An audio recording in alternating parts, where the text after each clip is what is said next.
आंबेडकर आज त्यांचा स्मृती दिवस आहे आणि नया अकोल्यामध्ये भारतरत्नांच्या अस्थी त्या ठिकाणी आहेत. प्रत्येक जण मुंबईला नाही जाऊ शकत आणि आमचं श्रद्धास्थान त्या ठिकाणी आहे. आम्हाला अभिवादन करण्यासाठी हा मार्ग एक आहे आणि जे लोक मुंबईला नाही जाऊ शकत ते लोक या ठिकाणी येऊ शकतात.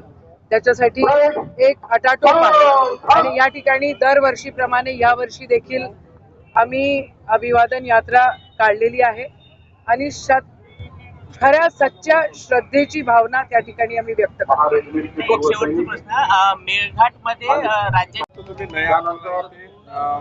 आदरांजली वाहण्यासाठी जाताय. गेल्या 4 ते 5 वर्षापासून काँग्रेसतर्फे उपक्रम राबवला जातोय.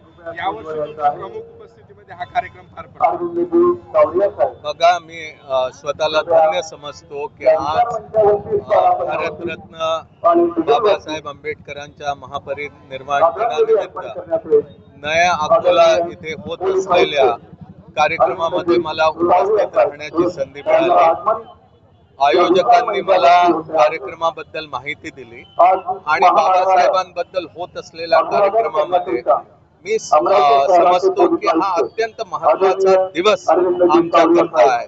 बाबासाहेबांचं जीवन, त्यांचं संघर्ष, त्यांचं योगदान आमच्याकरता नेहमी प्रेरणादायी राहणार आहे.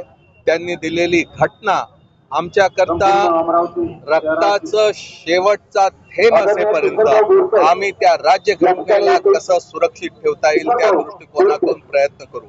बाबासाहेबांचा विचार हा राज्यघटनेमध्ये प्रतिबिंबित होतो आणि राज्यघटनेमध्ये जो विचार आहे तो शाबूत राहिला तर देशाची एकता आणि देशाचं स्वातंत्र्य शाबूत राहील असं आम्ही समजतो.